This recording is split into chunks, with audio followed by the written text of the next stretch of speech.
दोस्तों, आपने इस बारे में तो काफी बार सुना होगा कि गाय माता को आज तक कौन कौन से श्राप दिए हैं। लेकिन आज हम आपको जो कथा बताने वाले हैं वो ये है कि जब गाय माता ने खुद दिया स्त्रियों को श्राप, तो क्या आपको इस कथा के बारे में पता है?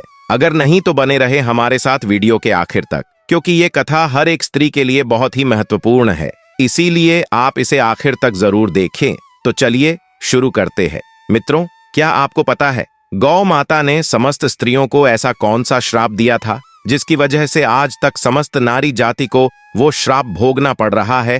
गौ माता का एक ऐसा श्राप जिसे टाला नहीं जा सका। दोस्तों, वह श्राप कौन सा था? जानने के लिए वीडियो को पूरा जरूर देखें। नमस्कार दोस्तों, स्वागत है आपका हमारे वीडियो में। आगे बढ़ते हैं और जानते हैं कि गौ माता ने समस्त स्त्रियों को ऐसा कौन सा श्राप दिया था। दोस्तों, एक समय की बात है जब भगवान श्री कृष्ण अपनी राजगद्दी पर विराजमान थे। तब उनके पास देवर्षि नारद मुनि आते हैं और कहते हैं, हे प्रभु, मैं आज मृत्यु लोक में भ्रमण कर रहा था। तभी एक स्त्री ने पूछा कि पहले स्त्रियों के बच्चे होते थे तो वह पैदा होते ही चलने लगते थे, परंतु अब ऐसा नहीं है। यह क्यों प्रभु? मुझे इस प्रश्न का उत्तर याद नहीं था, इसलिए मैं आपके पास आया हूँ। कृपया मुझे इस प्रश्न का उत्तर बताएं। श्री कृष्ण कहते हैं, हे देवर्षि, तुम्हारा यह प्रश्न समस्त स्त्री जाति के लिए अत्यंत महत्वपूर्ण है। अगर तुम इस प्रश्न के उत्तर को जानना चाहते हो तो ठीक है, मैं तुम्हें एक कथा सुनाता हूँ। तुमको इस कथा के माध्यम से पता चल जाएगा कि किस वजह से अब स्त्रियों का बच्चा पैदा होते ही चल नहीं पाता है। तब देवर्षि नारद कहते हैं कि प्रभु, मैं इस कथा को पूरा सुनूंगा, कृपया आप कथा को सुनाएं। दोस्तों, अगर आप भी जानना चाहते हैं कि इस प्रश्न का उत्तर क्या है, तो मित्रों, वीडियो को आखिर तक जरूर देखें और वीडियो को लाइक अवश्य करिएगा। तो मित्रों, श्री कृष्ण कहते हैं, हे देवर्षि, एक नगर में एक रामचंद्र नाम का व्यक्ति रहता था। रामचंद्र एक स्वार्थी व्यक्ति था। रामचंद्र के पास में एक गाय थी। वह गाय दूध देती थी और रामचंद्र उस गाय को हरा भरा चारा खिलाकर उसका दूध निकालकर उस दूध का बिक्री किया करता था। रामचंद्र गाय का दूध खुद भी पीता था और अपने परिवार वालों को भी पिलाता था।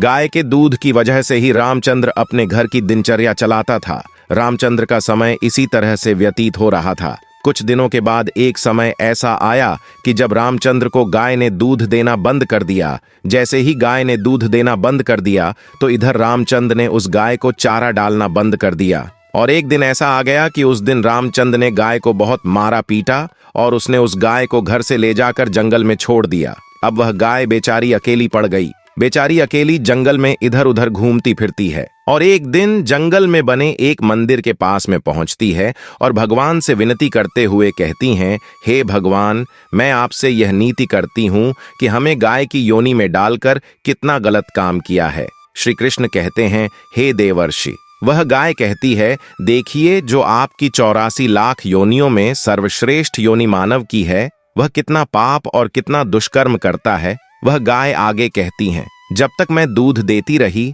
तब तक उस व्यक्ति ने मुझे अपने घर पर रखा, हरा भरा चारा खिलाया। जैसे ही मैंने दूध देना बंद कर दिया, उसके बाद में उसने मुझे चारा भी नहीं डाला। इतना ही नहीं, उसने तो मुझे घर से बाहर ही निकाल दिया। अब मैं इधर उधर भटक रही हूँ। अब जंगल में चारा खा खाकर, घास खाकर के मैं अपने पेट को भरती हूँ। हे भगवान, आपने जो सर्वश्रेष्ठ योनि बनाई है, यह तो कितनी स्वार्थी और लालची योनि है। श्री कृष्ण कहते हैं कि हे देवर्षि नारद, धीरे धीरे समय व्यतीत होता चला गया। गाय बेचारी इधर उधर भटकती रही। जब भी वह गाय रामचंद्र के द्वार पर आ जाती तो रामचंद्र लाठी लेकर उस गाय को जंगल की तरफ, खेतों की तरफ भगा कर आता है। श्री कृष्ण कहते हैं, हे देवर्षि, धीरे धीरे जब वह गाय एक दिन गर्भवती हो जाती है तो अब जैसे ही 3-4 महीने का गर्भ हुआ है तो उसी जंगल से एक स्त्री गुजर रही थी। उस स्त्री ने जैसे ही उस गाय को देखा, उसने मन में सोचा कि यह गाय तो गर्भवती है। मैं एक काम करती हूँ, इस गाय को मैं पाल लेती हूँ। जब इसका बच्चा हो जाएगा तो यही गाय मुझे दूध देने लगेगी। तब मैं इसका दूध खुद भी पीऊंगी और साथ ही अपने परिवार वालों को भी पिलाऊंगी और बिक्री भी करूंगी। लेकिन जैसे ही वह स्त्री उस गाय को पकड़ने के लिए अपने पति को बुलाने के लिए जाती है और जब तक उसका पति वहां पर आता है तब तक वह गाय वहां से चली जाती है। धीरे धीरे और समय व्यतीत होता गया। श्री कृष्ण कहते हैं, हे देवर्षि, जब उस गाय के प्रसव का समय नजदीक आ गया तब वह एकांत जंगल में सुरक्षित जगह पर जाकर के उस गाय ने एक बछड़े को जन्म दिया। श्री कृष्ण कहते हैं कि हे देवर्षि, प्रसव के कुछ समय बाद वही स्त्री उसी जंगल में घास काटने के लिए गई हुई थी। जैसे ही उसने दूर से देखा कि एक गाय ने अपना बच्चा जन्म दिया हुआ है, तब वह स्त्री उसके पास गई और उसने ध्यान से उस गाय को देखा तो बोली कि अरे यह तो वही गाय है, इस गाय ने तो बछड़ा दे ही दिया, चलो अच्छा हुआ। वह स्त्री सोचती है अब मैं इस गाय को पकड़कर अपने घर पर अवश्य ले जाऊंगी। जैसे ही वह स्त्री उस गाय के पास से अपने पति को बुलाने के लिए जाने लगती है,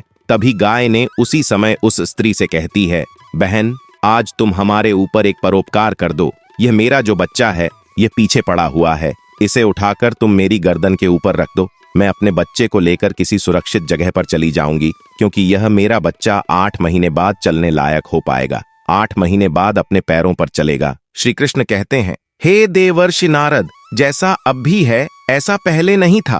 पहले गाय का बच्चा 8 महीने के बाद ही अपने पैरों पर चलने लायक हुआ करता था। श्री कृष्ण कहते हैं, हे देवर्षि, लेकिन जैसे ही उस स्त्री ने गाय की बात सुनी तो बहुत जोर जोर से हंसने लगी और कहने लगी, तुम्हारा बच्चा इतना गंदा है, इतनी गंदगी में पड़ा है, मैं तुम्हारे बच्चे को उठाकर तुम्हारे कंधे पर क्यों रखूं, मैं तुम्हारे ऊपर यह परोपकार क्यों करूं। जैसे ही उस स्त्री ने उस गाय का बहुत मजाक बनाया, उस समय गाय बेचारी असहाय थी, वह अपने बच्चे को उठा नहीं सकती थी। श्री कृष्ण कहते हैं कि हे देवर्षि, उसी समय दुखी होकर गाय ने श्राप दे दिया।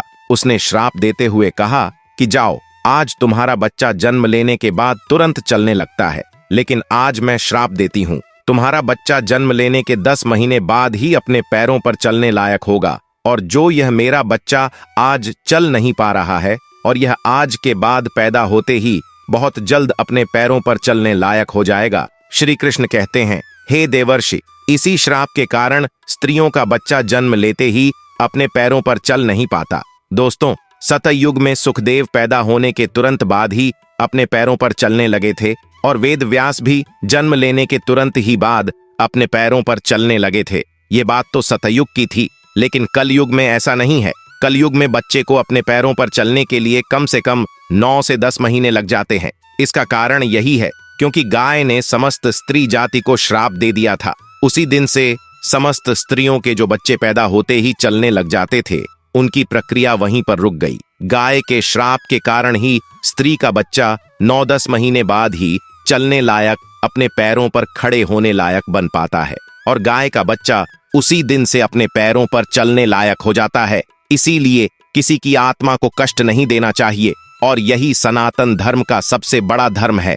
दोस्तों, दूसरे के दुख में दुखी हो जाना, दूसरे के काम आना सबसे बड़ा धर्म माना गया है। तो इसलिए हमें असहाय पशु की पक्षियों की सहायता करनी चाहिए। गाय के श्राप की वजह से ही जितने भी पशु पक्षी हैं, उन सब के बच्चे जन्म लेने के तुरंत बाद चलने लग जाते हैं। लेकिन स्त्रियों के बच्चों पर इसका विपरीत प्रभाव पड़ा कि जन्म के तुरंत बाद स्त्री का बच्चा चलने लायक नहीं बन पाता। एक स्त्री की गलती से आज समस्त मानव जाति की महिलाओं को श्राप का खामियाजा आज भी भुगतना पड़ रहा है। मित्रों, आपको यह जानकारी कैसी लगी, हमें कमेंट में अवश्य बताइएगा, और कमेंट में जय श्री राम अवश्य लिखना। साथ ही अगर आप हमारे चैनल पर नए हैं तो चैनल को सब्सक्राइब अवश्य कर लेना। हो सके तो इस वीडियो को ज्यादा से ज्यादा लोगों तक शेयर अवश्य करें। वीडियो देखने के लिए आपको दिल से बहुत बहुत धन्यवाद।